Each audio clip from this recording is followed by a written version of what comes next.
Gusto mo rin ba ng astig na video tulad nito?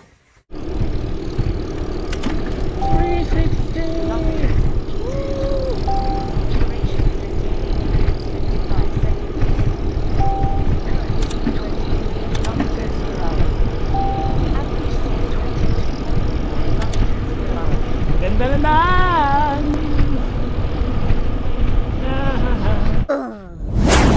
Harrisyo.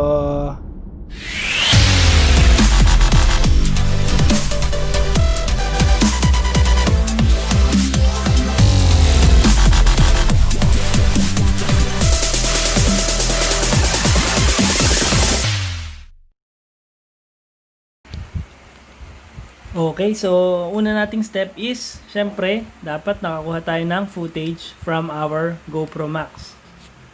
Punta tayo sa GoPro app. And then, itong camera icon uli. Turn on the Wi-Fi.